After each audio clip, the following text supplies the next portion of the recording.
أعوذ بالله من الشيطان الرجيم بسم الله الرحمن الرحيم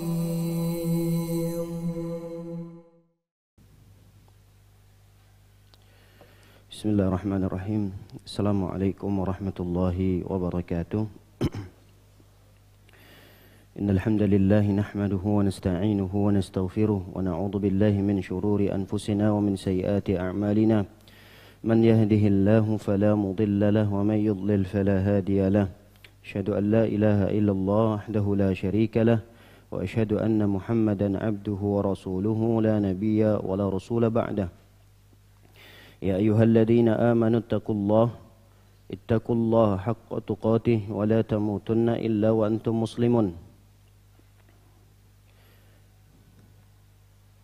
يا أيها الناس اتقوا ربكم الذي خلقكم من نفس واحدة وخلق منها زوجها وبث منهما رجالا كثيرا ونساء واتقوا الله الذي تساءلون به والأرحام إن الله كان عليكم رقيبا. يا أيها الذين آمنوا اتقوا الله وقولوا قولا سديدا يصلح لكم أعمالكم ويغفر لكم ذنوبكم ومن يطع الله ورسوله فقد فاز فوزا عظيما.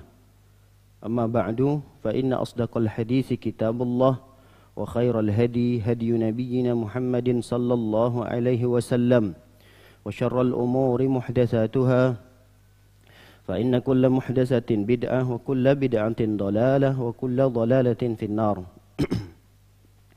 Masyarul muslimin, jamaah salat subuh yang semoga selalu dalam lindungan dan penjagaan Allah Subhanahu wa taala.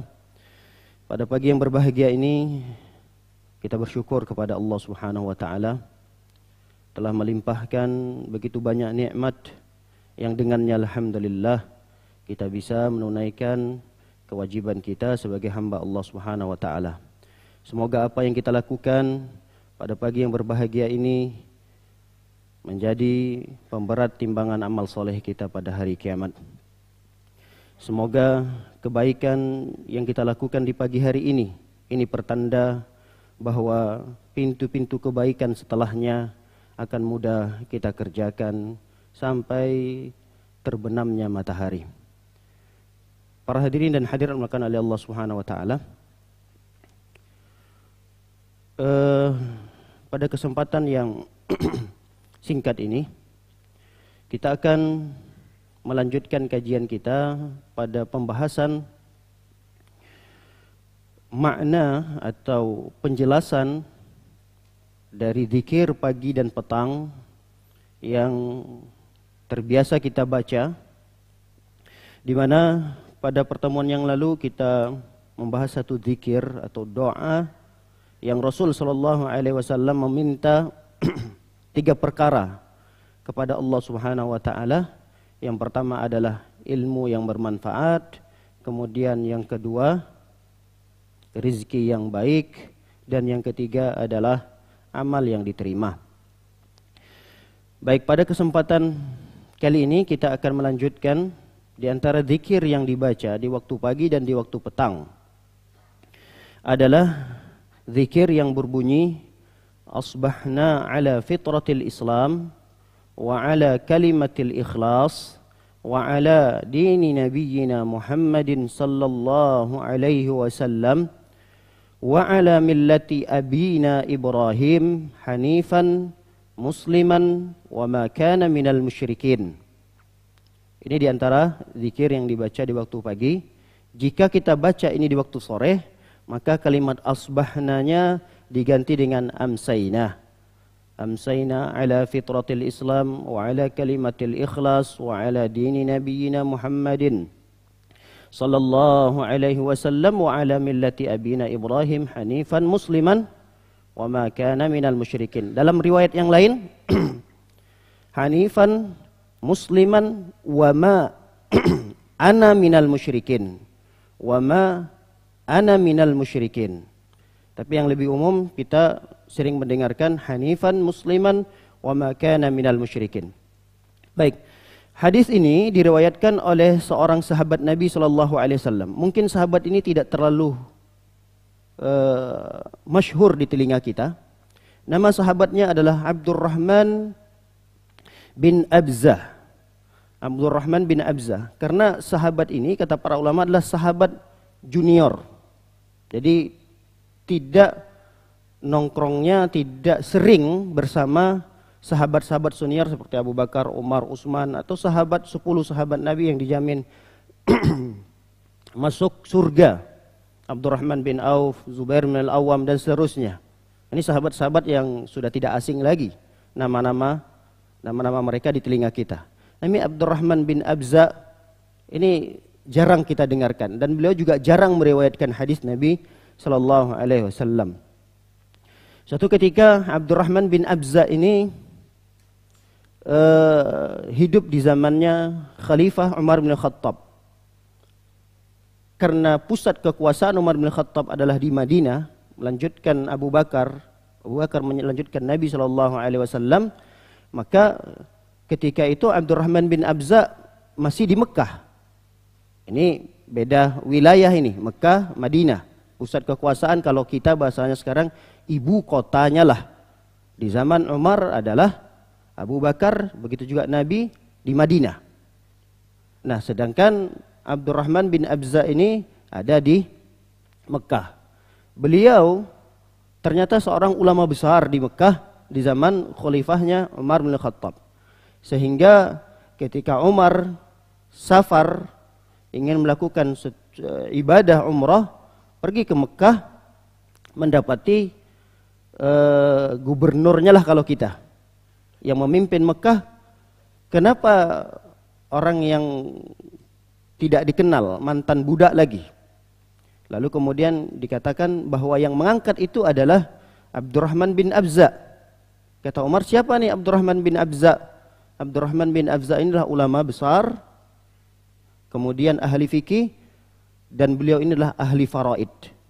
Jadi ulama-ulama terdahulu untuk memperkenalkan siapa orang yang ditanya, mereka biasanya menyebutkan dari segi keilmuannya dalam penguasaan, terutama masalah fikih dan masalah faraid.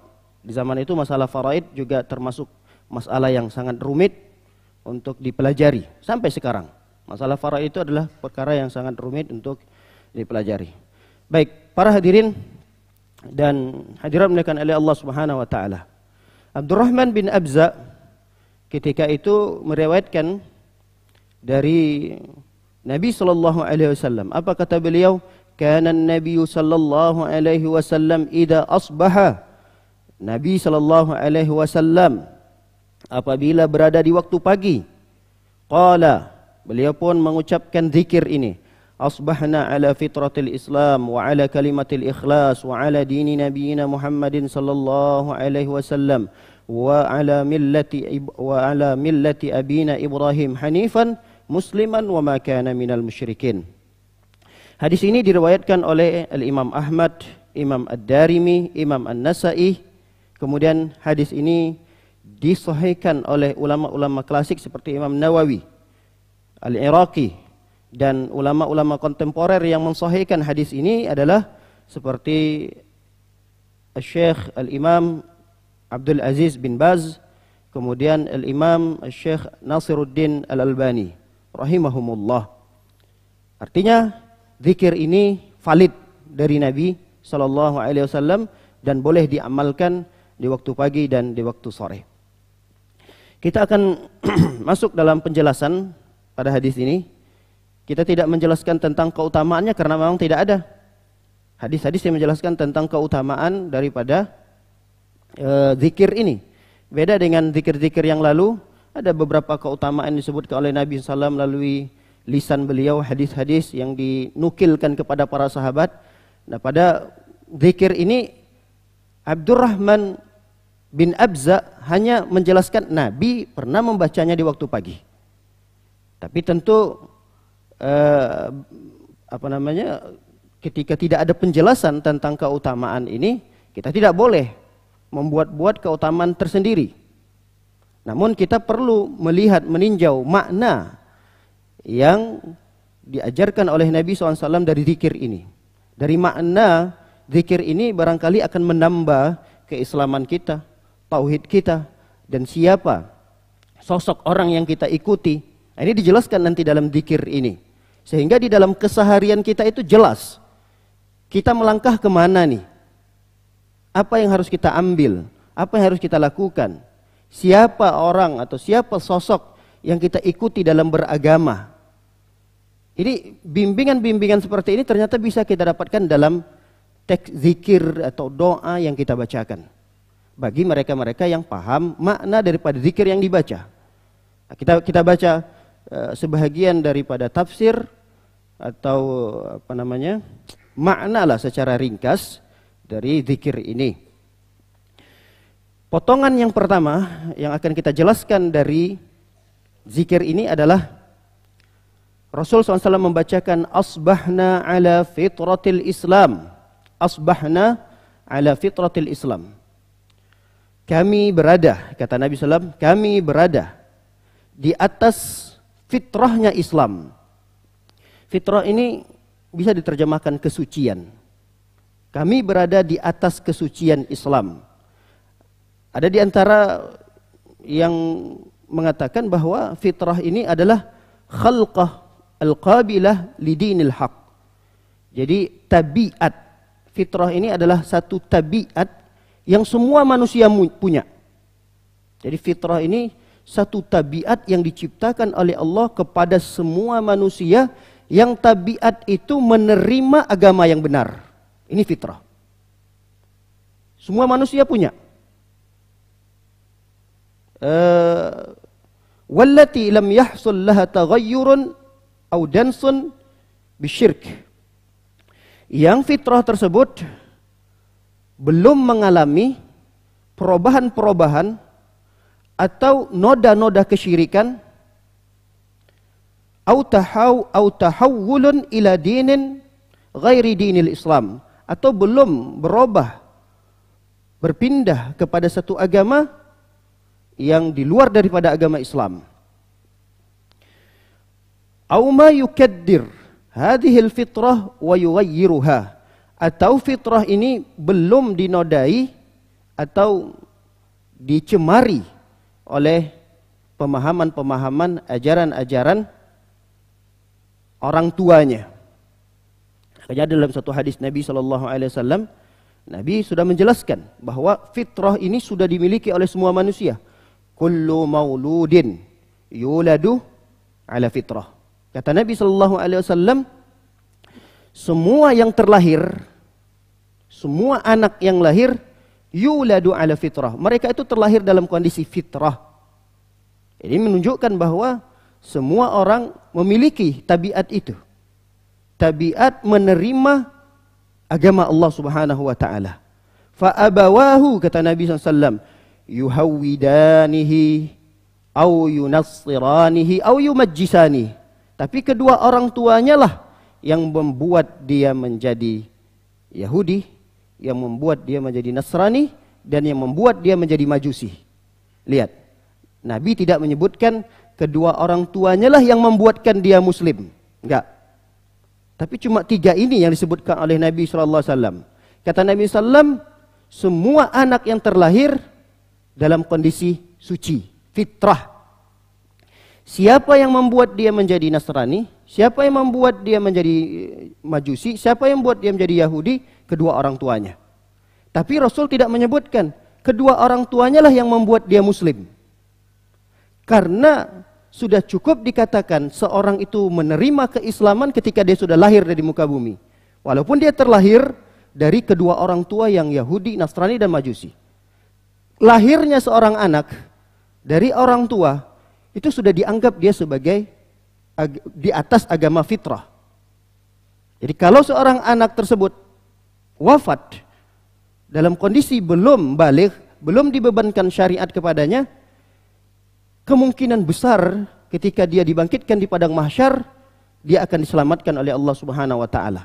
Ada sebagian ulama mengatakan kalau dia meninggal dunia dalam kondisi masih kecil, padahal kedua orang tuanya kafir, maka nanti dibangkitkan pada hari kiamat di padang mahsyar, Allah akan tanyakan, siapa Tuhanmu, siapa nabimu, apa agamamu? Dia akan menjawab sesuai dengan fitrah yang telah Allah berikan kepadanya di waktu kecil, sehingga ia selamat pada hari kiamat. Ini hadis yang menjelaskan bahwa yang dimaksud dengan fitrah di sini adalah agama yang dibawa oleh para nabi dan para rasul. Baik, di dalam ayat yang lain Allah Subhanahu wa taala juga menjelaskan tentang fitrah ini, bahwa fitrah ini adalah milik Allah Subhanahu wa taala. Apa kata Allah Subhanahu wa taala dalam surah Ar-Rum ayat 30? Fa'akim wajhaka lid-dini hanifa fitratallahi allati fataran nasa 'alaiha la tabdila li khalqillah. Kata Allah Subhanahu wa taala, hadapkan wajahmu lid-dini hanifa, kepada agama yang lurus. Fitratallah, karena agama yang lurus ini adalah fitrah dari Allah. Agama yang lurus, ajaran yang benar, apa itu? Mentauhidkan Allah dan meninggalkan kesyirikan.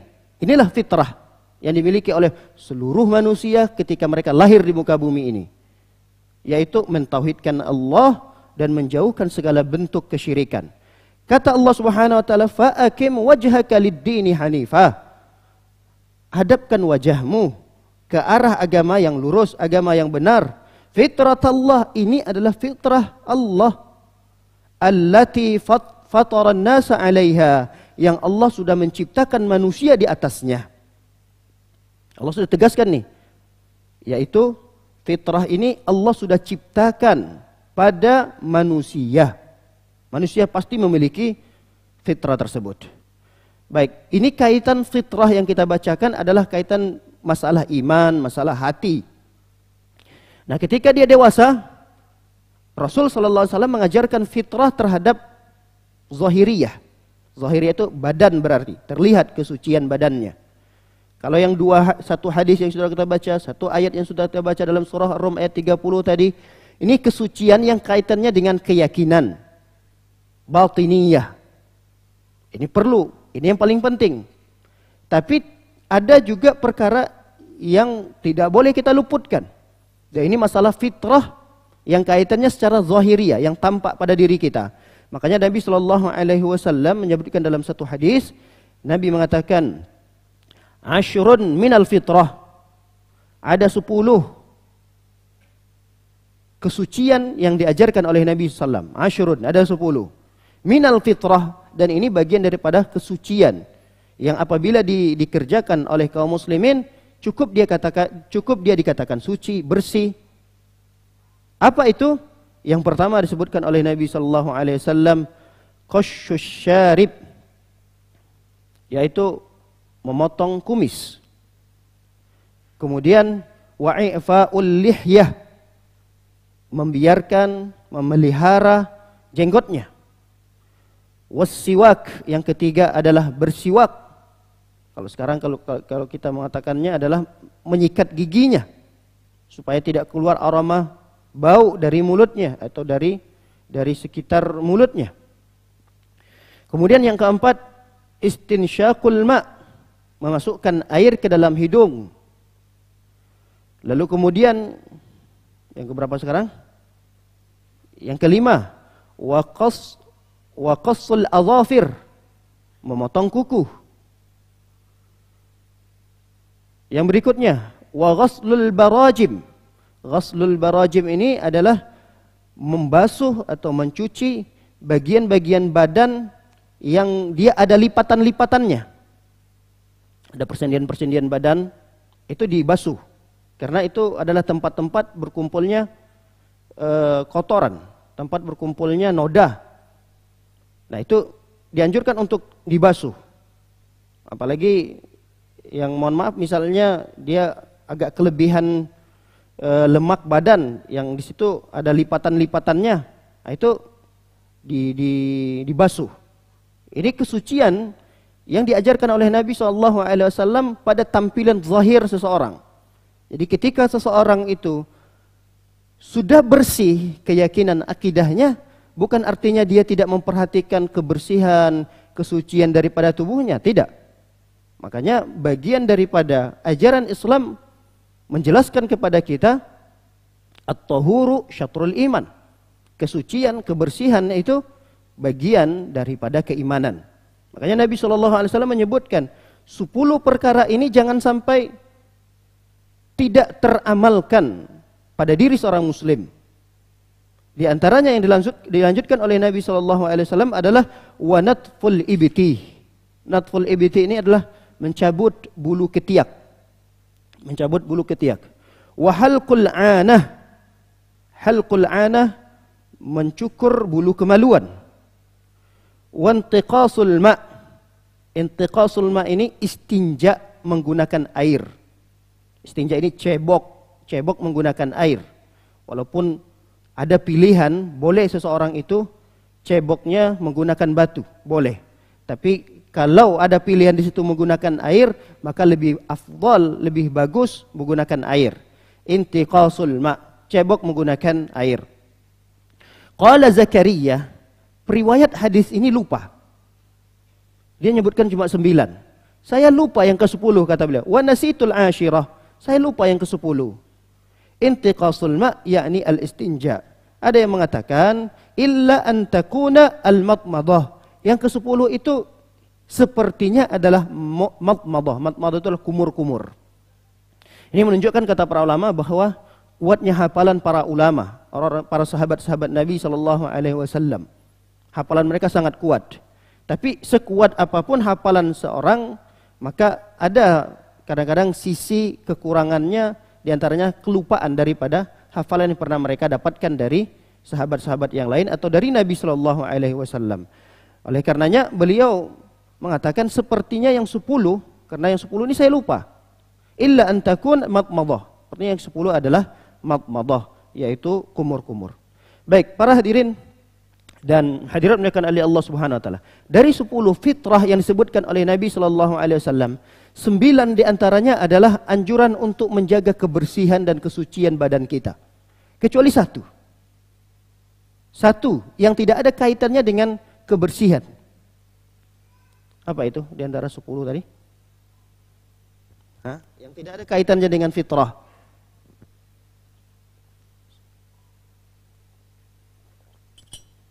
Tapi menambah kegagahan seseorang. Menambah kegagahan, menambah ke apa namanya itu? Apa itu? Yang 10 diantara 1 diantaranya tadi? Memelihara jenggot. Memelihara jenggot. Yang lainnya sepertinya kita sudah bacakan kaitannya dengan kebersihan. Kumur-kumur, istinsyak, memasukkan air ke dalam hidung dan mengeluarkannya lagi, motong kuku, kemudian memotong kumis, mencabut bulu ketiak, kemudian ghuslul barajim, persendian-persendian atau tumpukan-tumpukan badan yang mungkin jarang tersentuh air atau mungkin tersentuh air cuma sekedar lewat saja, itu dibasuh, dibersihkan. Ini kaitannya ada dengan fitrah. Tapi ada satu, kata para ulama, yang dianjurkan untuk dipelihara, untuk dijaga, namun dia hanya sebagai tajammul wa tazayyun. Tajammul itu menambah kegagahan, menambah keindahan pada seorang laki-laki itu, menambah keindahan. Tapi tetap dia bagian daripada kefitrahan. Kenapa? Karena ketika seseorang memiliki lihyah atau jenggot itu, dia tambah indah. Nah, makanya dia masuk dalam fitrah ini karena seseorang laki-laki, ini tentunya laki-laki, khusus laki-laki, dia akan semakin gagah, semakin indah terlihat ketika dia memiliki jenggotnya itu. Makanya dimasuk dalam fitrah kata para ulama. Walaupun secara akal apa hubungannya dengan kesucian kebersihan? Tidak ada, tapi dia termasuk dalam bagian keindahan yang dimiliki oleh para laki-laki yang harusnya tetap dijaga keindahan tersebut. Baik, para hadirin dan hadirat dimuliakan oleh Allah Subhanahu wa taala, kita masuk pada bagian atau potongan yang berikutnya dari doa yang diajarkan oleh Nabi SAW ini. Wa ala kalimatil ikhlas. Yang pertama tadi, asbahna ala fitratil Islam. Kita sudah bahas tentang Islam. Jadi fitratil Islam, fitrah sudah selesai. Islam sudah kita jelaskan pada pertemuan yang lalu. Kemudian potongan yang kedua, wa ala kalimatil ikhlas, dan kita bersyukur kepada Allah Subhanahu wa taala. Berada di waktu pagi, kita berada di atas kalimat ikhlas. Apa ini kalimat ikhlas? Apa kalimat ikhlas? Ya? Apa itu kalimat ikhlas? Kalimat la ilaha illallah. Bukan kalimat ikhlas itu kita ikhlas ya. Ada lagi yang mengatakan ikhlas ini dengan bahasa sehari-harinya. Ikhlas ini adalah rela. Kamu ikhlas kan? Ini kamu ngasih saya ikhlas kan? Maksudnya kamu rela kan? Beda lagi dengan ikhlas makna tauhid yang dijelaskan oleh Nabi sallallahu alaihi wasallam. Ikhlas memurnikan ibadah kepada Allah. Ini ikhlas namanya. Memurnikan ibadah hanya untuk Allah. Nah, kalimat ikhlas di sini adalah kalimat la ilaha illallah. Sebagaimana yang disebutkan oleh para ulama, kalimatul ikhlas adalah syahadatu an la ilaha illallah, persaksian seseorang bahwa tiada ilah, tiada sesembahan yang berhak kecuali Allah Subhanahu wa taala. At-tauhidul khalis min syawa'ibis syirki bi jami' anwa'ihi. Kenapa kalimat ini disebut dengan kalimat ikhlas? Karena kalimat ini tidak akan diterima bagi orang-orang yang mengucapkannya kecuali ketika dia ikhlas, karena betul-betul murni dia mengucapkannya karena Allah Subhanahu wa taala. Makanya disebut dengan kalimat ikhlas. Ada lagi yang mengatakan, kenapa kalimat ini kalimat ikhlas? Karena kalimat ini adalah kalimat tauhid al-khalis. Dia adalah kalimat tauhid, kalimat yang mengesahkan Allah, murni. Khalis itu murni. Murni dari apa? Dari berbagai macam bentuk kesyirikan. Makanya disebut dengan ikhlas. Kenapa disebut dengan ikhlas kalimat tauhid tersebut? Karena kalimat ini hanya diucapkan murni untuk Allah. Jadi tidak boleh ada orang mengatakan la ilaha illallah tapi nanti siang dia ke dukun. Ini la ilaha illallahnya tidak benar. Berarti kalimat yang dia barusan baca di pagi hari, asbahna ala fitratil Islam wa ala kalimatil ikhlas, tidak sinkron dengan perbuatan yang dia kerjakan. Pagi baru saja dia membaca wa ala kalimatil ikhlas, tapi masih percaya dengan ramalan-ramalan zodiak, masih percaya dengan pawang hujan dan seterusnya. Perkara-perkara yang bertentangan dengan tauhid seseorang. Jadi kalau dia sudah menyebutkan wa ala kalimatil ikhlas, kami berada ya Allah di pagi hari ini di atas kalimat tauhid, maka ingat ini kalimat ikhlas. Maksudnya apa? Murnikan kalimat ini, jangan campur adukkan dengan kesyirikan. Itu maksud daripada kalimatul ikhlas. Makanya kita harus paham betul nih apa makna ikhlas yang di sini dan apa yang disebut dengan kalimat ikhlas itu. Kalimat ikhlas sekali lagi adalah kalimat la ilaha illallah. Kenapa dia dikatakan ikhlas, kalimat ikhlas? Karena kalimat ini hanya murni diucapkan oleh orang-orang yang bertauhid, yang mentauhidkan Allah Subhanahu wa taala. Makanya Rasul sallallahu alaihi wasallam menegaskan dalam hadisnya, hadis ini diriwayatkan oleh Abu Hurairah radhiyallahu taala anhu. Abu Hurairah pernah mendengarkan ada satu pertanyaan yang dilontarkan kepada Nabi sallallahu alaihi wasallam. Ya Rasulullah, man as'adun nasi bi syafa'atika yaumal qiyamah? Siapa sih orang yang paling bahagia ya Rasulullah pada hari kiamat dengan syafaatmu? Siapa orang yang paling bahagia pada hari kiamat dengan mendapatkan syafaatmu ya Rasulullah? Kata Rasul sallallahu alaihi wasallam menjawab, laqad zanantu ya Aba Hurairah alla yas'alani an hadzal hadis ahadun awwalu minka lima raaitu min hirsika 'alal hadis. Kata Nabi sallallahu alaihi wasallam, wahai Abu Hurairah, disinilah aku semakin yakin kepadamu bahwa engkau adalah termasuk orang yang paling bersemangat dalam menuntut ilmu. Di antara buktinya adalah engkau satu-satunya orang yang bertanya tentang ini. Dari sekian banyaknya para sahabat Nabi sallallahu alaihi wasallam, maka di antara pertanyaan yang paling bagus dan pertanyaan ini tidak pernah ditanyakan oleh para sahabat kecuali Abu Hurairah. Makanya Rasul sallallahu alaihi wasallam dalam hadis ini memuji sahabat Abu Hurairah, wahai Abu Hurairah, semakin yakin saya kepada Anda bahwa Anda ini termasuk murid yang paling bersemangat dalam menuntut ilmu? Banyak sekali pertanyaan-pertanyaan yang ditanyakan oleh Abu Hurairah ini. Makanya termasuk sahabat Nabi di ranking pertama dalam meriwayatkan hadis adalah sahabat Abu Hurairah radhiyallahu taala anhu. Padahal beliau bersama Nabi ini tidak lama waktunya. Beda dengan sahabat-sahabat yang lain seperti Abu Bakar. Abu Bakar ini sahabat yang paling pertama. Sejak Islam datang awal mula masuk Islam Abu Bakar. Tapi periwayatan hadis dari Abu Bakar tidak banyak. Namun kenapa terjadi seperti itu? Ada alasan-alasan yang telah disebutkan oleh para ulama. Kenapa Abu Bakar tidak banyak meriwayatkan hadis? Karena kesibukan-kesibukan yang luar biasa ketika beliau memimpin. Sebagai pemimpin, beliau tidak sempat untuk mengajarkan hadis-hadis tersebut. Beliau sibuk untuk memperbaiki kondisi kaum muslimin, yang itu jauh lebih bermanfaat di saat itu daripada beliau harus mengajarkan, menyampaikan hadis-hadis Nabi SAW. Jadi ada alasan-alasan kenapa banyaknya para sahabat senior itu tidak meriwayatkan hadis seperti Abu Hurairah ini. Nah, kenapa Abu Hurairah kok lebih banyak? Karena selama sekian tahun, ada yang mengatakan cuma 3 tahun. 3 tahun nih Abu Hurairah mondok.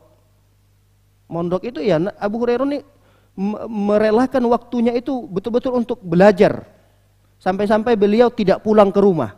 Ada rumahnya, tapi mungkin karena bolak-balik kejauhan, akhirnya Abu Hurairah memilih untuk tinggal bersama Ahlus Sufah. Ahlus Sufah itu adalah satu bangunan yang khusus disediakan oleh Nabi SAW bagi sahabat-sahabat yang tidak punya rumah di pojokan belakang masjid. Kalau para jamaah yang sudah pernah masuk di Masjid Nabawi, jadi masjid Nabi yang lama itu, Masjid Nabi yang lama itu adalah sekarang area Raudhah. Area Raudhah sekarang sudah diperbesar. Kalau dulu area Raudhah itu sekitar 7 saf, 5-7 saf, sekarang sudah diperbesar. Nah, untuk mengetahui di mana letak Ahlus Sufah itu, di mana tempat mereka beristirahat, sini kuburan Nabi, sini mimbar Nabi, lalu kemudian di belakang kuburan Nabi itu ternyata ada sedikit dipagari. Saya sudah melihat itu, dipagar begitu, kemudian tempatnya sedikit lebih tinggi. Nah, seperti sekarang ini, membedakan antara bangunan Masjid Al-Ikhlas yang lama dengan yang baru. Yang lama agak lebih tinggi, yang baru agak lebih rendah. Nah, di Masjid Nabawi yang di belakang kuburan itu, tempat Ahlus Sufah itu ditinggikan sedikit. Ditinggikan, kemudian ada sedikit pagarnya. Inilah yang kata para ulama, tempat beristirahatnya Ahlus Sufah. Di antaranya adalah Abu Hurairah radhiyallahu taala anhu. Jadi disediakan khusus oleh Nabi SAW. Nah, Abu Hurairah mengambil kesempatan itu. Sehingga ketika Nabi ada di masjid, ketika Nabi mau pulang, diikuti oleh Abu Hurairah. Ketika Nabi kemana, diikuti oleh Abu Hurairah. Sehingga beliau betul-betul fokus di dalam menuntut ilmu, mengambil ilmu dari Nabi SAW. Di antara ilmu yang didapatkan oleh Abu Hurairah radhiyallahu taala yang kaitannya dengan kajian kita adalah Abu Hurairah bertanya kepada Nabi SAW, ya Rasulullah, siapa orang yang paling bahagia pada hari kiamat? Yang mereka itu mendapatkan syafaatmu ya Rasulullah. Apa kata Nabi SAW menjawab, man qala la ilaha illallah khalisan min qalbihi aw min nafsihi. Kata Nabi SAW, orang-orang yang bahagia, yang paling bahagia, bukan bahagia saja, paling bahagia pada hari kiamat adalah mereka-mereka yang di dunia mengucapkan la ilaha illallah. Cukupkah pengucapan la ilaha illallah? Enggak. Makanya jangan mengira ketika seseorang di dunia semasa dia hidup, semasa dia sehat, banyak mengucapkan zikir la ilaha illallah, la ilaha illallah, bahkan ada saking asiknya, saking menikmati ucapan la ilaha illallah itu, kepalanya sampai mutar-mutar. La ilaha illallah, la ilaha illallah. Zikirnya bagus. Zikirnya bagus. La ilaha illallahnya bagus. Tapi ingat, ketika seorang mengucapkan la ilaha illallah itu tidak hanya keluar begitu saja dari lisannya. Khalisan min qalbihi. Harus ada ikhlas di dalam hatinya. Jangan sampai la ilaha illallahnya banyak, ratusan kali, bahkan ribuan kali dalam sehari, tapi dalam peribadatannya terdapat persekutuan-persekutuan terhadap Allah SWT. Dalam peribadatannya masih ada tandingan-tandingan selain Allah Subhanahu wa taala, baik dalam sadar maupun dalam tidak sadar dia melakukan itu. Oleh karenanya mereka-mereka yang membaca zikir ini di waktu pagi, hendaknya dia paham betul bahwa kalimat al-ikhlas yang dia sudah berada di atasnya, jaga itu. Ini waktu pagi nih. Jaga kalimat ikhlas itu. Kita sudah ucapkan la ilaha illallah. Nanti di waktu sore baca lagi. Amsayna ala fitratil Islam wa ala kalimatil ikhlas. Nah, ingat, kalimat ikhlas di sini tidak cukup hanya ucapkan lisan begitu saja. Karena memang ada hadis Nabi SAW, man akhiru kalamihi la ilaha illallah dakhalal jannah. Kata Nabi SAW, siapa orang akhir daripada kehidupannya mengucapkan la ilaha illallah, surga. Ini janji Nabi SAW. Siapa orang akhir daripada ucapannya la ilaha illallah, surga tempatnya. Nah, jangan pahami hanya sekedar ucapan la ilaha illallah begitu saja. Tidak. Tapi la ilaha illallah itu punya rukun, punya syarat. Ada makna yang terkandung di dalamnya. Itu dipelajari. Harus dipelajari. Barulah kemudian ketika dia menutup usianya di atas la ilaha illallah, janji Rasul sallallahu alaihi wasallam surga tempatnya tepat buat orang tersebut. Tapi bagaimana mungkin bagi orang-orang yang mengucapkan la ilaha illallah, tapi dari segi peribadatan yang dia lakukan untuk Allah terdapat tandingan-tandingan selain Allah Subhanahu wa taala. Berdoa tidak langsung minta pada Allah, tapi minta kepada orang yang sudah meninggal dunia. Siapapun orang yang sudah meninggal dunia ini, kita tidak melihat siapapun dia. Bahkan Nabi sekalipun, Nabi SAW, ini kan seorang sosok yang paling kita cintai. Tidak ada di muka bumi ini yang paling kita cintai kecuali Nabi kita SAW. Tapi ketika beliau sudah meninggal dunia, tidak boleh kita berdoa minta kepada Nabi SAW. Ya Nabi, saat ini saya butuh pertolonganmu. Wahai Nabi, tolong minta kepada Allah agar Allah mengabulkan doa saya. Tidak boleh, kata para ulama. Makanya kalau kita melihat di Masjid Nabawi, subhanallah, tidak sedikit ternyata, banyak banget kaum muslimin itu berdoa minta kepada Nabi SAW. Kalau hanya sekedar berselawat, dianjurkan. Kalau hanya sekedar mengucapkan salam ketika melewati kuburan Nabi, dianjurkan. Kalau berdoa untuk Nabi, dianjurkan. Misalnya, wahai Nabi, semoga Allah membalas segala kebaikan-kebaikanmu ya wahai Nabi, atas jasamu yang begitu besar terhadap Islam ini. Boleh kita mendoakan Nabi agar Allah semakin memberikan balasan yang terbaik, pahala yang melimpah kepada Nabi SAW. Kita mendoakan Nabi. Atau kita berselawat untuk Nabi SAW. Allahumma salli ala Muhammad wa ala ali Muhammad. Boleh. Atau sekedar kita hanya mengucapkan salam. Assalamualaikum ayyuhan Nabi. Boleh. Tapi kalau kita meminta berdoa menghadap ke kuburan Nabi, bahkan membelakangkan kiblat, ini bertentangan dengan tauhid, bertentangan dengan kalimat ikhlas tadi. Karena kan posisi kuburan Nabi ini ada di sini, kiblat adanya di sana. Nah, secara otomatis kalau seseorang berdoa kepada Nabi, dia akan menghadap ke kuburan Nabi. Apa yang dia lakukan? Secara otomatis dia akan membelakangkan kiblat. Padahal ajaran Nabi jelas dan tegas. Nabi mengatakan sunnahnya dalam berdoa itu menghadap ke kiblat. Nah, sekarang banyak kaum muslimin khususnya di Madinah, mereka itu berdoanya membelakangkan kiblat menghadap ke arah kubur Nabi SAW. Ketika mereka dilarang oleh petugasnya, oleh pengurus yang ditunjuk untuk bertanggung jawab di situ, mereka cari tempat di luar masjid Nabi. Kalau tadi di depan kuburan Nabi dilarang, disuruh, ayo udah. Diusir. Mereka nanti di luar karena mereka tahu di mana posisi kubur Nabi itu. Ada kubah hijau. Nah, kubah hijau itu bergeser sedikit, disitulah posisi kubur Nabi. Walaupun nanti jaraknya jauh 10 meter, 20 meter, 30 meter, mereka tahu itu kuburan Nabi. Yang kubah hijau sana itu. Mereka tetap nanti berdoanya mengarah ke kuburan Nabi begini. Apalagi musim-musimnya Maulid. Itu banyak sekali yang mereka sampai membuat ritual-ritual tertentu, bacaan-bacaan tertentu. Dan itu tidak mereka lakukan memang di dalam masjid, karena mereka pasti diusir. Mereka lakukan di mana? Di luar masjid. Ya kalau yang mereka baca itu sekedar sholat Nabi, Masya Allah, ini memang suatu hal yang dianjurkan. Tapi kalau yang dibacakan adalah sesuatu yang mereka sendiri tidak paham, lalu kemudian kalau mereka pahami ternyata terlalu banyak makna-makna yang terlalu berlebihan dalam pujian-pujian terhadap Rasulullah, seakan-akan Rasul itu posisinya sama seperti Allah, nah ini juga terganggu nanti, rusak nanti kalimat ikhlasnya, kalimat tauhidnya. Baik para hadirin dan hadirat oleh Allah Subhanahu wa taala, adapun pembahasan tentang makna la ilaha illallah, rukun la ilaha illallah, syarat la ilaha illallah itu sudah kita bahas pada pertemuan-pertemuan yang lalu. Nanti bisa dimurojaah lagi. Ada 7 syarat la ilaha illallah, ada 2 rukun la ilaha illallah. Apa makna la ilaha illallah?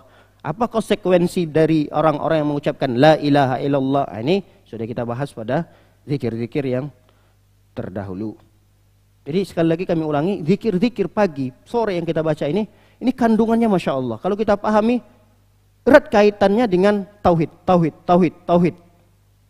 Jadi secara tidak langsung, zikir yang kita bacakan ini kalau kita paham maknanya, ini zikir menjaga tauhid kita. Ini yang paling penting. Menjaga tauhid kita. Walaupun ada bonus yang kita dapatkan, orang yang berzikir di waktu pagi, berzikir di waktu petang, bonusnya apa? Allah akan jaga dimanapun dia berada. Penjagaan di sana apa? Bisa jadi penjagaan fisik, penjagaan dari setiap musibah yang mungkin mengintainya. Bisa juga ini manfaat daripada zikir yang dibacakan ini. Namun yang paling penting adalah penjagaan tauhid kita. Ini yang paling penting dari zikir pagi dan petang yang kita bacakan. Baik, kita lanjutkan pada potongan yang berikutnya. Asbahna ala fitratil Islam wa ala kalimatil ikhlas. Potongan yang berikutnya. Wa ala dini nabiyyina Muhammadin sallallahu alaihi wasallam. Ini potongan yang keberapa berarti? Ketiga. Asbahna ala fitratil Islam wa ala kalimatil ikhlas wa ala dini nabiyyina Muhammadin sallallahu alaihi wasallam. Dan kita bersyukur kepada Allah Subhanahu wa taala. Di pagi hari ini kita membaca doa ini, kita masih berada di atas agama Nabi kita Muhammad sallallahu alaihi wasallam. Perhatikan, kalimat agama disandarkan kepada Nabi Muhammad sallallahu alaihi wasallam. Agama, maksudnya agama Islam ini. Ala dini, din ini agama. Ala dini nabiyyina, nabi kami Muhammad namanya sallallahu alaihi wasallam.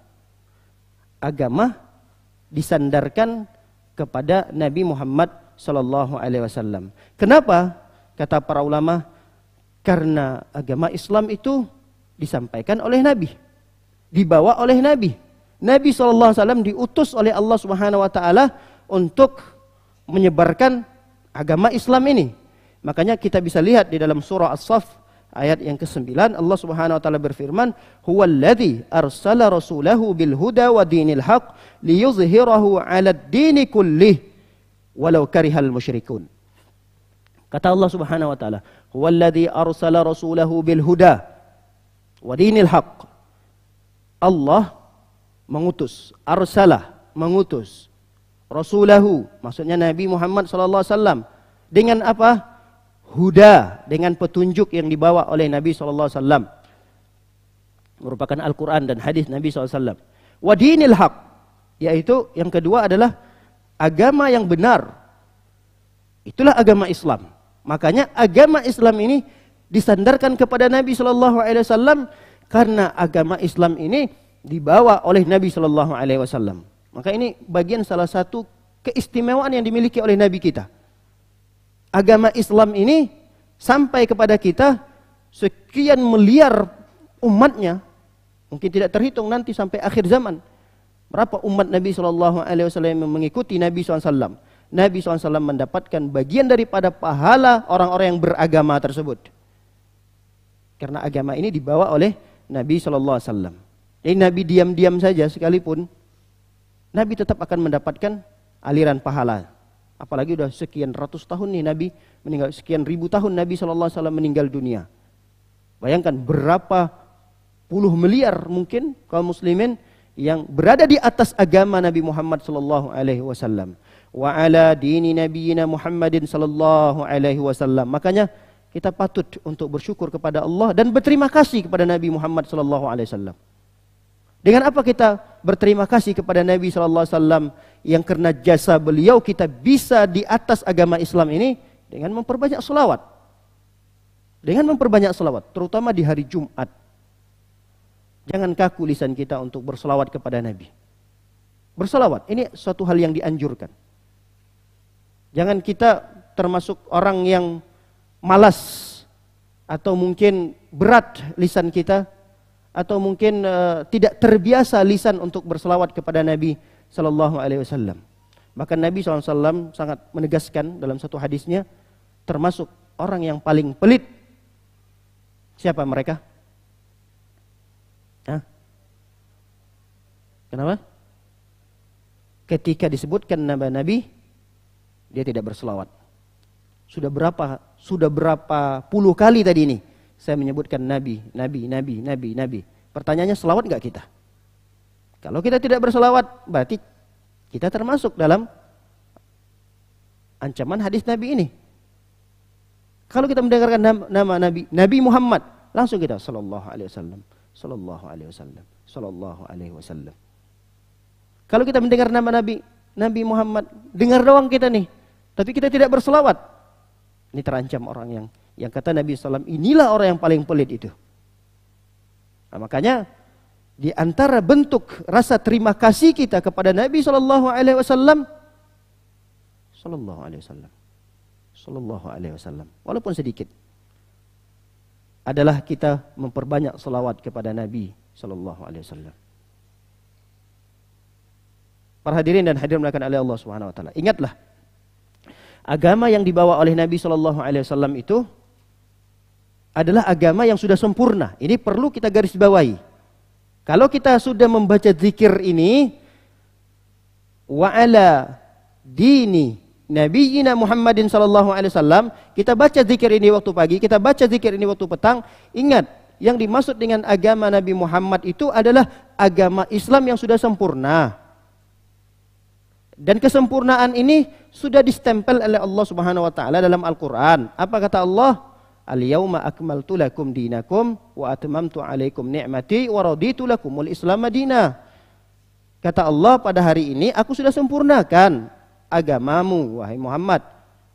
Sudah sempurna agama Islam ini. Apa arti sempurna? Berarti tidak perlu tambahan. Begitu juga tidak perlu lagi pengurangan. Kapan seseorang berani menambah atau mengurangi dari ajaran-ajaran agama Islam yang sudah dibawa oleh Nabi SAW, berarti orang itu lancang. Lancang ini. Umat Nabi termasuk lancang ketika dia menambah atau mengurangi ajaran dalam agama yang telah dibawa oleh Nabi SAW. Bahkan tidak hanya sebatas lancang, dia seolah-olah menuduh Nabi telah berkhianat. Kenapa? Seolah-olah orang yang membuat satu ibadah di dalam syariat Islam, membuat satu ibadah atau ritual ibadah atau ritual zikir, apapun itu yang dia kaitkan dengan agama, ini orang atau umat tersebut bisa terancam dalam golongan orang-orang yang menuduh Nabi SAW berkhianat dalam menyampaikan syariat. Seakan-akan ada syariat yang tidak disampaikan oleh Nabi. Ini konsekuensinya itu bagi mereka-mereka yang membuat-buat syariat atau menambah-nambah amalan-amalan di luar daripada ajaran Nabi. Ini seakan-akan mereka itu menuduh Nabi tidak menyampaikan itu. Dan seakan-akan mereka lebih paham terhadap agama ini daripada Nabi. Sehingga dibuatlah zikir tertentu, buatlah ritual ibadah tertentu, tambah ini, tambah itu. Seakan-akan dia lebih paham dari Nabi Muhammad sallallahu alaihi wasallam. Walaupun memang kalau kita tanya, mereka tidak ada keyakinan seperti itu. Seakan-akan seperti itu, menuduh Nabi berkhianat dan menganggap dirinya lebih pintar, lebih hebat, lebih paham daripada Nabi Muhammad sallallahu alaihi wasallam. Makanya zikir ini kita harus pahami betul maknanya. Wa ala dini nabiyina Muhammad SAW, yang dimaksud dengan agama Nabi Muhammad itu adalah agama yang sudah sempurna, sudah selesai dibawa oleh Nabi SAW. Tidak ada satu kebaikan pun dalam Islam ini semuanya, kecuali semuanya sudah dijelaskan. Tidak ada kebaikan satupun. Baik itu kebaikan yang besar, begitu juga kebaikan yang kecil dalam Islam ini, kecuali semuanya sudah dijelaskan oleh Nabi. Ini ibadahnya, ini sudah dijelaskan. Begitu juga sebaliknya, tidak ada satupun larangan dalam Islam ini kecuali sudah disampaikan oleh Nabi SAW. Jadi tidak ada lagi pintu bagi kita untuk menambah ataupun mengurangi daripada syariat Nabi SAW. Namun di zaman-zaman yang semakin bertambahnya zaman, butuh kesabaran kita dalam beragama Islam ini. Butuh kesabaran. Karena Nabi SAW pernah mengatakan, Bada al-Islam ghariban, fasayaudu ghariban kama bada, fatuba lil ghuraba. Kata Nabi SAW, Islam itu dimulai dalam kondisi asing. Orang menganggapnya aneh. Islam itu dimulai dalam kondisi asing. Dan betul ini terjadi di zaman Nabi SAW. Bagaimana Nabi SAW diasingkan. Ajaran Nabi itu merasa aneh di tengah-tengah orang-orang kafir Quraisy. Ini ajaran apa ini Pak Muhammad ini? Muhammad gila ini. Itu tuduhan-tuduhan terhadap Nabi SAW karena beliau diutus oleh Nabi SAW membawa syariat Islam ini. Padahal dari usia Nabi 0 tahun, 1, 2, 3 sampai di usia 40 tahun, sampai usia 40 tahun Nabi Muhammad SAW tidak pernah dimusuhi. Gak ada satupun yang memusuhi. Bahkan Nabi Muhammad dikenal sosok orang yang baik akhlaknya, santun dalam bicara. Artinya tidak ada sedikit pun cacat pada diri Nabi Muhammad SAW dari umur 1 tahun sampai 40 tahun. Dan anehnya ketika Nabi SAW di umur 40 tahun dan seterusnya, barulah kemudian Nabi dituduh tukang sihir, penyair, gila, kesurupan, dan seterusnya. Dibenci. Kenapa? Karena Nabi SAW membawa ajaran agama Islam tadi ini. Makanya Nabi SAW menegaskan, Bada al-Islamu ghariban. Islam dimulai dalam kondisi keterasingan. Tapi ingat, fasayaudu ghariban kama bada. Dan nanti kembali suatu masa Islam ini akan asing. Allah a'lam bishawab. Bisa jadi di zaman kita ini. Dan kita lihat di zaman ini sepertinya ada beberapa syariat Nabi yang itu asing di tengah-tengah kaum muslimin. Bahkan tidak hanya sekedar asing, dimusuhi. Ada di zaman kita ini. Bisa jadi maksud daripada hadis Nabi itu adalah di zaman kita ini. Bagaimana tidak asing? Coba kita lihat. Antum, ngapain antum di sini coba? Di mana di hari ini orang lagi enak beristirahat. Ini adalah waktu bersama keluarga, waktu untuk bermain, waktu untuk berolahraga atau apalah. Cuma antum doang, ngapain antum di sini? Enggak banyak orang melakukan seperti ini. Ini orang kalau pada umumnya kalau antum keluar dari masjid nanti jam 6 atau jam setengah 7, orang merasa asing. Ini ngapain sih orang dari masjid baru keluar sekarang? Makanya saya kenapa termasuk orang yang tidak terlalu tegas kepada jemaah-jemaah kalau di kajian itu tidur. Saya nggak terlalu merespon. Sana, udah, bangun. Enggak. Karena saya melihat ini zaman memang mereka hadir duduk di sini aja. Ini suatu hal yang nikmat begitu besar di zaman ini. Begitu juga kalau ada yang misalnya pengen hadir ke masjid mau dengarkan kajian, tidak pun merapat, misalnya ke sana atau keluar atau di teras atau kemana, saya tidak mempermasalahkan itu. Kalau saya ya. Termasuk pribadi, ini pribadi. Dengan hadirnya mereka datang aja ke masjid itu, duduk. Ini sudah suatu kenikmatan yang begitu besar. Di zaman syariat-syariat, sebahagian syariat-syariat Islam ini dianggap aneh gitu.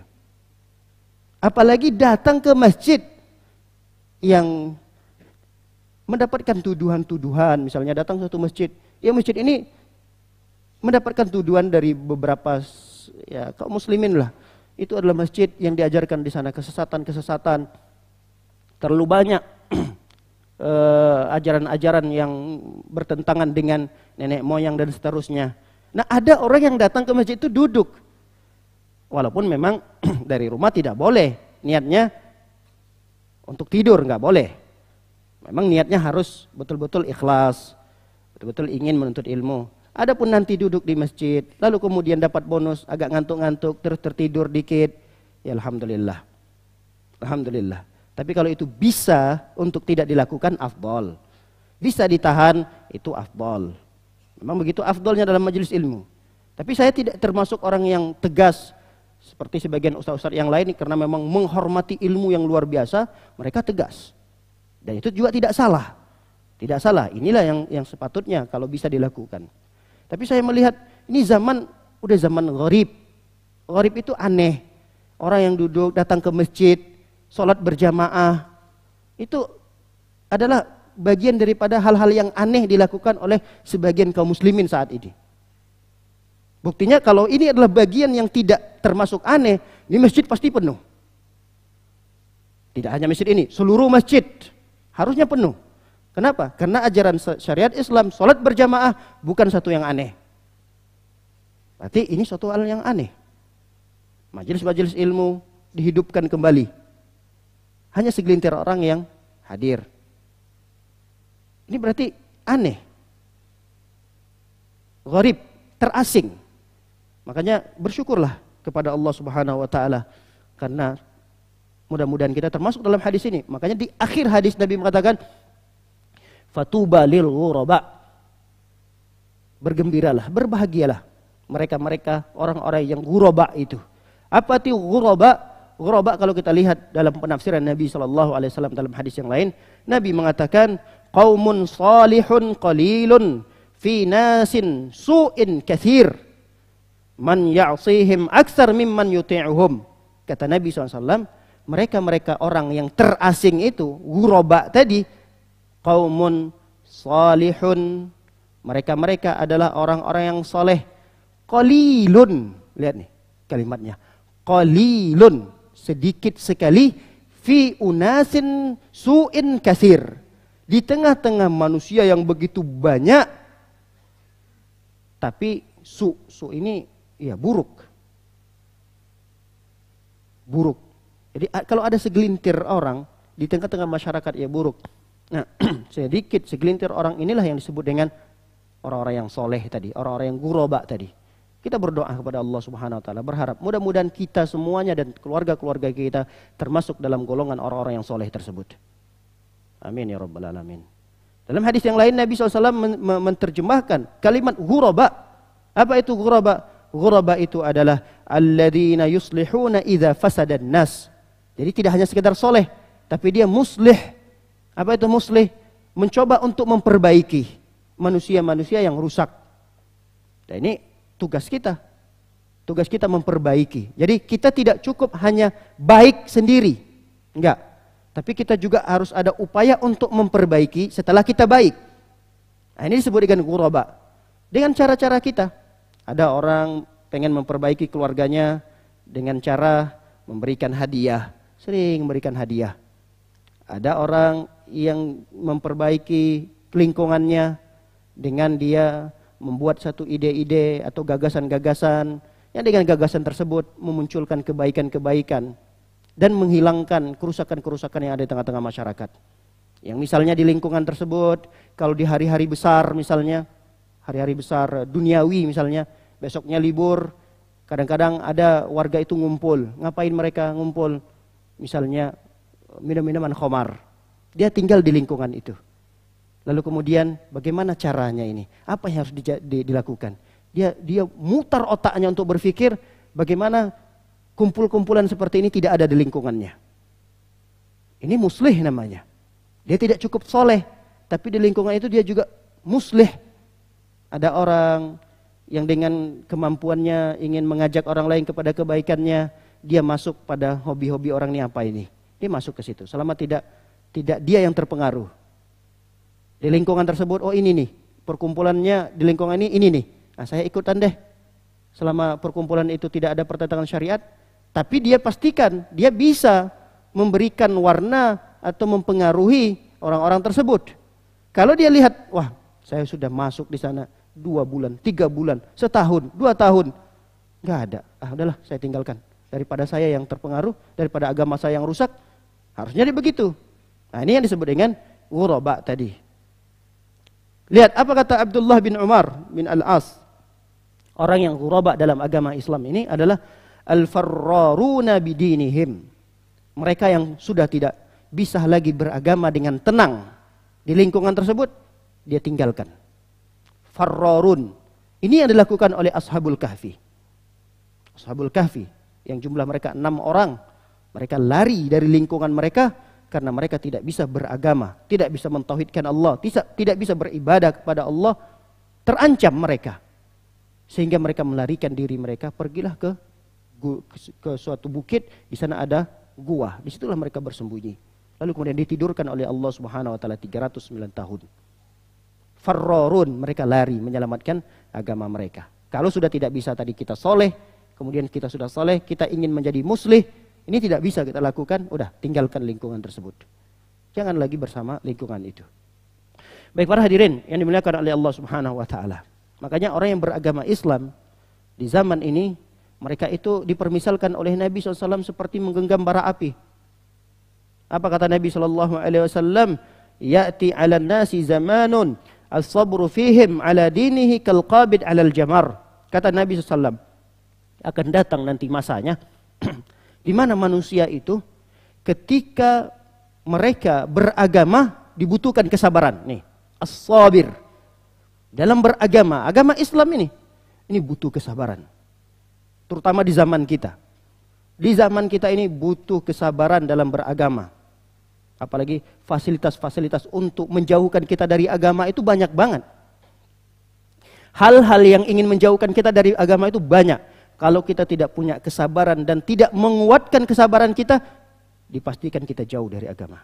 Dan banyak, coba kita perhatikan orang-orang di sekitar kita. Yang dulu Masya Allah, di awal-awal semangatnya luar biasa, ibadahnya luar biasa, ngajinya nggak pernah absen. Tapi sekarang, la haula wala quwata illa billah. Nggak terlihat lagi. Ada orang seperti itu, ada. Coba kita lihat, 1, 2, 3, orang-orang yang di sekitar kita aja. Nggak usah kita lihat orang-orang yang terlalu jauh dari kita. Di sekitar kita. Nah, ini menunjukkan bahwa beragama dari agama yang dibawa oleh Nabi SAW ini semakin jauh zamannya dari Nabi, semakin sulit kita untuk beragama. Sulit. Kecuali orang-orang yang bersabar. Nah, orang-orang yang bersabar di atas agama Nabi Muhammad SAW dipermisalkan oleh Nabi kalqabid 'alal jamar. Mereka itu seperti menggenggam bara. Serba salah. Digenggam, tangan kebakar, panas. Dilepaskan, agama hilang. Jauh dari agama. Jadi serba salah. Di zaman dimana kita beragama ini salah. Pergi ke masjid, dikatakan sok soleh. Dikatakan nanti inilah cikal bakal yang akan mengeluarkan pemahaman radikal. Serba salah. Enggak ke masjid kita nanti agama kita lepas. Nah, itulah zaman di mana dibutuhkan kesabaran.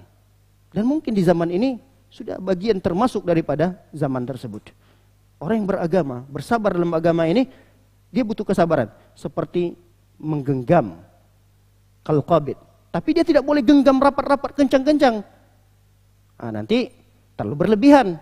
Nggak boleh juga terlalu berlebihan dalam beragama. Dia harus genggam begini. Jangan sampai bara itu mati. Kalau dia genggam begini, mati, gampang dia memegangnya. Tapi dia genggam begini aja. Sampai tangannya terbakar. Jadi kalau dia lepaskan, udah hilang agamanya, habis agamanya. Makanya orang yang seperti ini dia dalam beragama, ingat apa ganjaran yang diberikan oleh Nabi SAW. Mereka-mereka yang beragama seperti ini mendapatkan pahala seperti 50 pahala para sahabat dalam beribadah. Bukan sedikit. 50 para sahabat. Dalam hadis yang disahihkan oleh Imam Al-Albani rahimahullahu ta'ala, beliau mengatakan, Nabi SAW bersabda, hadis ini diriwayatkan oleh Imam Tirmidzi, Abu Daud, Ibnu Majah, fa inna min waraikum ayyamas sabr fihinna mislul qabd 'alal jamar lil 'amil fihinna mislu ajr 50 rajulan ya'maluna mithla 'amalikum. Kata Nabi sallallahu alaihi wasallam, nanti setelah zaman-zaman kalian wahai para sahabat. Ini hadis disampaikan oleh Nabi kepada para sahabatnya, pada murid-muridnya. wahai para sahabat, nanti akan datang satu zaman yang dibutuhkan kesabaran di dalam beragama. Butuh kesabaran. Yang kalau mereka tetap berada di atas agama mereka itu, seperti mereka menggenggam bara api, serba salah di tangan mereka. Lil amil fihinna mislu ajri khamsina rajulan. Yang masih bisa beramal, masih bisa beribadah di zaman itu, masih bisa istiqomah di atas agama itu, maka kata Rasulullah mereka itu mendapatkan pahala seperti pahala 50 laki-laki. Lalu ketika itu dalam riwayat yang lain para sahabat bertanya, ya Rasulullah, 50 laki-laki ini apakah 50 laki-laki di zaman mereka atau di zaman kami ya Rasulullah? Ditegaskan oleh para sahabat ketika itu. Karena kalau 50 orang yang beramal di zaman itu, misalnya si fulan nih, si A beribadah, apa yang dilakukan? Salat subuh berjamaah. Dia sabar, bisa sabar. Apalagi di bulan-bulan yang lagi meriah dengan Piala Dunia nih. Ini kan orang begadang di malam hari. Tapi dia bisa datang, Masya Allah, datang di bulan-bulan yang orang terlalaikan. Dia bisa datang ke masjid, salat subuh. Nah, orang yang beramal dalam kondisi zaman yang butuh kesabaran seperti ini, maka dia akan mendapatkan pahala 50. Lalu kemudian para sahabat bertanya, apakah 50 ini orang-orang yang hidup di zaman mereka atau di zaman kami sebagai para sahabat? Kata Nabi SAW, minkum, dari kalian. Bayangkan, ini sahabat Nabi loh. 50 para sahabat Nabi. Tapi bukan artinya orang tersebut lebih afdal dari para sahabat, enggak. Kata para ulama, tentu keafdoliaan para sahabat ketika mereka bersama Rasul, ketika mereka melihat wajah Rasul, itu tidak ada tandingannya. Mereka bersama Rasul, hidup di zaman Nabi, itu tidak ada tandingannya. Tapi dalam beribadah maksudnya. Kata sebagian para ulama. Baik, para hadirin oleh Allah Subhanahu wa taala, terakhir dari potongan zikir ini apa itu? Wa ala millati abina Ibrahim hanifan musliman wa ma kana minal musyrikin. Wa ala millati abina Ibrahim hanifan musliman wa ma kana minal musyrikin. Dan kita bersyukur berada di waktu pagi kita juga di atas millah. Millah ini apa? Ajaran, jalan, metode beragamanya Nabi Ibrahim yang itu juga sudah ditempuh oleh Nabi SAW.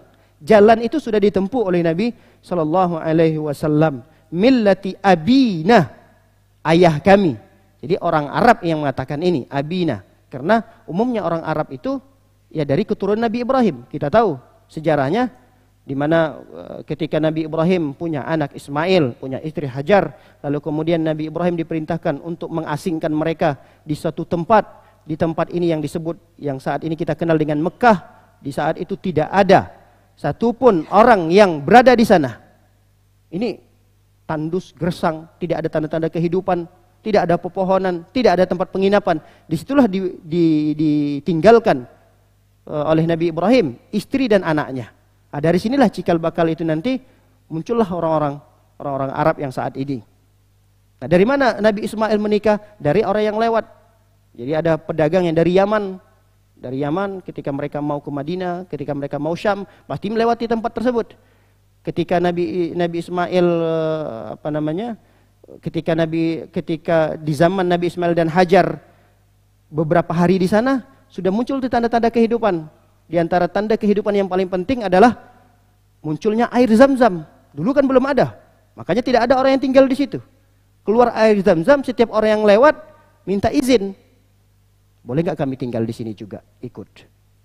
Akhirnya muncullah beberapa rumah, beberapa keluarga menikahlah Nabi Ismail dengan keturunan dari Yaman tadi. Nah, jadilah orang Arab. Tapi Ismailnya sendiri bukan orang Arab, Nabi Ibrahim bukan orang Arab. Tapi mereka ini adalah abina, nenek moyang kami itu. Nah, nenek moyang kami adalah Nabi Ibrahim. Makanya Nabi SAW mengajarkan kita sebuah doa, wa ala millati abina Ibrahim. Kita bersyukur kepada Allah Subhanahu wa taala dengan membaca ini, bahwa kita masih berada di atas agama abina, nenek moyang, walaupun jauh. Nabi dan orang Arab jauh nih dengan Nabi Ibrahim keturunannya, tapi tetap dikatakan abi itu adalah nenek moyang. Hanifan, yang agama yang dibawa oleh Nabi SAW ini hanif. Hanif itu adalah lurus, condong kepada agama tauhid, condong kepada tauhid dan semakin jauh daripada kesyirikan. Itu makna daripada hanif. Musliman, yang kondisi muslim, menyerahkan diri, patuh kepada Allah Subhanahu wa taala, wa ma kana minal musyrikin, dan Nabi Ibrahim itu tidak sama sekali pernah melakukan kesyirikan. Ingat, cara menerjemahkannya, Nabi Ibrahim itu tidak pernah sama sekali melakukan kesyirikan. Bukan artinya Nabi Ibrahim itu tidak melakukan kesyirikan. Beda. Karena kata para ulama, lam yakun minal musyrikin. Dalam ayat lain, lam yakun minal musyrikin. Kalau kita belajar bahasa Arab, kalimat lam ini ketika masuk pada fi'il mudhari, ini maknanya berbalik menjadi fi'il madi. Jadi kalau fi'il madi artinya yang terdahulu, maksudnya Nabi Ibrahim itu tidak pernah melakukan kesyirikan dari dulu sampai seterusnya. Inilah Nabi Ibrahim alaihissalam. Disinilah Nabi SAW selalu membangga-banggakan Nabi Ibrahim alaihissalam. Makanya kita mengenal ada salawat yang paling afdol untuk kita baca, salawat apa namanya? Salawat Ibrahimiyah. Tidak ada selain Nabi Ibrahim. Yang ada Nabi Ibrahim saja dan keluarganya. Allahumma salli ala Muhammad wa ala ali Muhammad kama sallaita ala Ibrahim wa ala ali Ibrahim innaka Hamidum Majid. Allahumma barik ala Muhammad wa ala ali Muhammad kama barakta ala Ibrahim wa ala ali Ibrahim, dan seterusnya. Ini menunjukkan bahwa ada kedudukan tersendiri yang begitu istimewa yang dimiliki oleh Nabi Ibrahim di atas agama Islam ini. Karena agama Nabi Ibrahim banyak kemiripan dengan, bukan banyak kemiripan, tapi betul-betul mirip dengan agama yang dibawa oleh Nabi SAW. Kecuali beberapa syariat saja. Beberapa syariat. Kadang-kadang ada syariat yang berbeda. Tapi agama yang dibawa tujuannya satu, mentauhidkan Allah dan menjauhkan kesyirikan. Ini tujuan setiap para nabi dan para rasul, dan itulah agama yang dibawa oleh mereka. Adapun syariatnya ada sedikit berbeda. Misalnya dari zaman Nabi Adam, apa syariatnya yang tidak boleh di zaman kita? Misalnya menikah antara saudara dekat, saudara kandung nih. Kemudian di zamannya Nabi Musa misalnya, kalau orang mau bertobat dia bunuh dirinya. Zaman kita lebih mudah dalam bertaubat. Makanya Nabi SAW menegaskan dalam hadisnya, bu'istu, aku diutus bil hanifiyyati as-samha. Aku diutus seperti Hanif, sebagaimana yang selalu digelarkan kepada Nabi Ibrahim alaihissalam, Hanifan, Hanif, Hanif, Hanif. Nah, Nabi SAW pun diutus di atas agama yang Hanif tadi. Itu agama Islam, ajaran yang menjelaskan tentang mentauhidkan Allah dan menjauhkan segala bentuk kesyirikan. Demikian kajian yang singkat ini, semoga menambah keilmuan kita. Mudah-mudahan zikir ini bisa kita amalkan di waktu pagi dan di sore harinya. Barakallahu fikum wa sallallahu nabiyana Muhammadin wa ala alihi washabbihi wasallam ajma'in. Subhanakallahumma bihamdika asyhadu an la ilaha illa anta astaghfiruka wa atubu ilaik. Assalamualaikum warahmatullahi wabarakatuh.